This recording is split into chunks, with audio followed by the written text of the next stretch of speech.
এই যে দেবর আর ভাবি, এই যে শালি আর দুলা ভাই, মধুর সম্পর্ক না এগুলা? দাঁড়া এটা মধুর সম্পর্ক। দেখা যায় সুবহানাল্লাহ, এই যে আমার এখানে ফোন আছে না, আমাদের অফিসিয়াল পেজ আছে, অফিসিয়াল পেজে যত প্রশ্ন আসে দেখি ম্যাক্সিমাম জেনা কেন্দ্রিক, ব্যভিচার কেন্দ্রিক, পরকীয়া কেন্দ্রিক। একজন প্রশ্ন করেছে যে দুলা ভাইয়ের চরিত্র এত খারাপ ছিল, আর ওই মেয়ের বয়স তখন কম ছিল, 13 বছর বয়স। এখন শালির সাথে তার 2 বছর ধরে সম্পর্ক করার পর সেগুলোর ভিডিও ধারণ করেছে, ধারণ করে তাকে ব্ল্যাকমেইল করছে যে যদি আমার সাথে খারাপ কাজে সে রাজি না হয় তাহলে এই ভিডিওগুলো ভাইরাল করে ফেলবে। এই যে অনলাইনের যুগ, এখন তো মানুষ নিশ্চিন্তে মানুষ যে একটা প্রাইভেট লাইফ লিড করবে সেটাও করতে পারে না। প্রাইভেট লাইফের সবকিছু রেকর্ডেড হয়ে যায়, হয় না? এটা একটা ফিতনা, মহা ফিতনা। এখন সে রেকর্ড করেছে, এইভাবে ব্ল্যাকমেইল করে এই শালীর সতীত্ব নষ্ট করলো 1 বছর 2 বছর না, 3 বছর ধরে। এখন এই মেয়ে প্রশ্ন করছে পেজের মধ্যে যে এখন তার মানসিক অবস্থা এতই খারাপ, সে জিজ্ঞাসা করছে আমি যদি আত্মহত্যা করি তাহলে আমার পাপ হবে কিনা। এই মেয়েটা যদি আপনার বোন হতো কি করতেন আপনি? আল্লাহ না করুক এই মেয়ে যদি কারো মেয়ে হতো তাহলে কি করতেন আপনি? আপনার কাছের কেউ হলে আপনি কি করতেন? যারা বিবাহিত ব্যক্তি হওয়ার পরেও পরকীয়া করেছেন, বিবাহ করার পরেও পরকীয়ার পাপে লিপ্ত ছিলেন বা এখনো আছেন, জেনে হোক না জেনে হোক করেছেন, অথবা এটা জেনে করেছেন যেটা একটা খারাপ কাজ তারপরেও করেছেন, রাসূলুল্লাহ সাল্লাল্লাহু আলাইহি ওয়াসাল্লামের হাদিস এবং আল্লাহ পাকের কালাম অনুযায়ী তাদের শাস্তি হচ্ছে কোমর পর্যন্ত মাটিতে পুঁতে ফেলে পাথর নিক্ষেপ করে রজম করে হত্যা করা।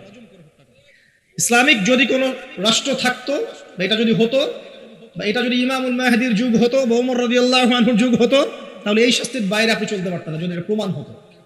এই শাস্তি যদি দুনিয়াতে কার্যকর নাও হয়, আপনি যদি তওবা না করে মারা যান তাহলে কিয়ামতের মাঠে এই শাস্তি আপনি ভোগ করবেন। খুব মজা লাগছে পরকীয়া করতে? সকালে একটার সাথে, দুপুরে একটার সাথে, আজকে একজনের সাথে রাত কাটান, কালকে একজনের সাথে রাত কাটান, খুব মজা পাচ্ছেন। রাত্রেবেলা মদ খান আর হোটেলে রাত কাটান, সকালবেলা আবার অফিসে যান। আমাদের শহরের এগুলা কালচার কোত্থেকে আসলো? এই শহরকে পবিত্র করবে কে এবং এই শহরের আসল রূপগুলো স্পষ্ট করবে কারা? খুব মজা পাচ্ছেন এগুলোতে। সুবহানাল্লাহ। একটা বিষয় বুঝাই, ইসলামে কেসাস আছে, কেসাস। মনে করেন আমাকে কেউ হত্যা করেছে, আপনি তাকে হত্যা করতে পারেন।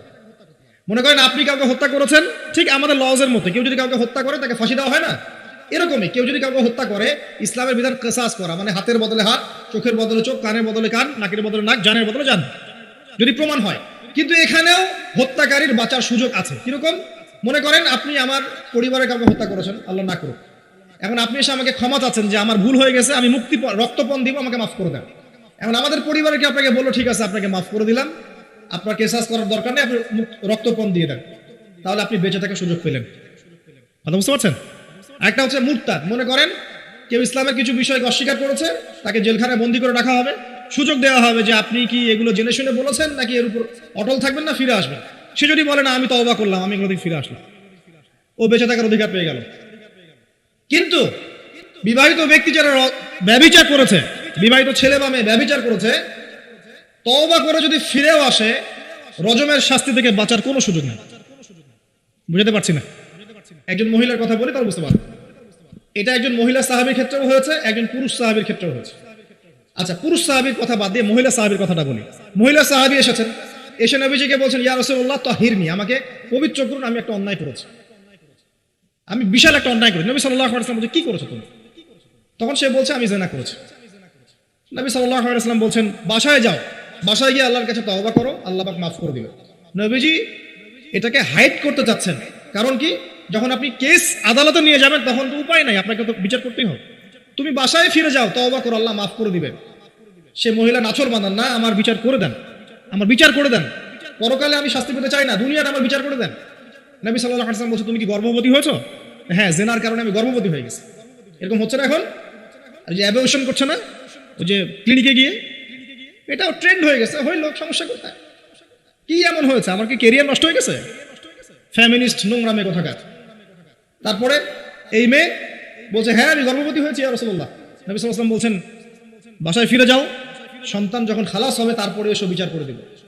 9 থেকে 10 মাস সে এই সন্তানকে গর্ভে ধরলো, ধরার পরে সন্তান যখন খালাস হয়ে গেল, সে নবীর কাছে এসে সন্তান কোলে নিয়ে নবজাতক ইয়া রাসূলুল্লাহ সাল্লাল্লাহু আলাইহি ওয়াসাল্লাম দরুদ পড়বেন, আমাকে পবিত্র করে দিন, আমার সন্তান হয়ে গেছে এখন। নবী সাল্লাল্লাহু আলাইহি ওয়াসাল্লাম বলছেন, সন্তান কি দুধ খাচ্ছে? হ্যাঁ, দুধ খাচ্ছে। তাহলে তুমি তাকে দুধ পান করাও। কত বছর দুধ পান করাতে হয়? 2 বছর। 2 বছর দুধ পান করাও। দুধ পান করা শেষ হবে, তারপরে এসে তোমার বিচার করে দিব। এবার 2 বছর দুধ পান করানোর পরে এই মহিলা এসেছে, সন্তানের হাতে একটা রুটি। নবীজিকে বলছেন, ইয়া রাসূলুল্লাহ সাল্লাল্লাহু আলাইহি সাল্লাম, আমার সন্তান এখন রুটি খেতে পারে, আমার সন্তান এখন রুটি খেতে পারে, আমার বিচার করে দিন। তখন নবী সাল্লাল্লাহু আলাইহি সাল্লাম বলছেন, সাহাবীরা, তোমাদের মধ্যে কেউ কি আছো এই সন্তানের দায়িত্ব নিবে? একজন আনসার সাহাবী বলছেন, আমি দায়িত্ব নিব। তখন এই আনসার সাহাবীর কোলে নবী সাল্লাল্লাহু আলাইহি সাল্লাম এই বাচ্চাকে তুলে দিলেন। তুলে দেওয়ার পর খালিদ বিন ওয়ালিদ রাদিয়াল্লাহু আনহু অন্যান্য সাহাবীদেরকে বললেন, যাও এই মহিলাকে নিয়ে যাও, কোমর পর্যন্ত গেড়ে দিয়ে রজম করে হত্যা করো। এবার এই মহিলাকে নিয়ে যাওয়া হচ্ছে। একটা কথা বানিয়ে বলছি না, এই আপনার আলেম ওলামা যারা আছেন জিজ্ঞাসা করবেন কওমি মাদ্রাসা। এই মহিলাকে নিয়ে যাওয়া হচ্ছে, মহিলাকে পাথর নিক্ষেপ করা হচ্ছে। পাথর নিক্ষেপ করার মধ্যে খালিদ বিন ওয়ালিদ রাদিয়াল্লাহু আনহুর পাথরও ছিল। খালিদ বিন ওয়ালিদ রাদিয়াল্লাহু আনহু নাম শুনেছেন না? বীর সাহাবী, তিনি পাথর নিক্ষেপ করেছেন একটা। এই পাথরের আঘাতে ওই মহিলার কোন একটা জায়গায় লেগেছে, গায়ের লেগে রক্ত বের হয়ে গেছে। রক্তের ছিটাটা তার গায়ের এই যে কাপড় এসে পড়েছে।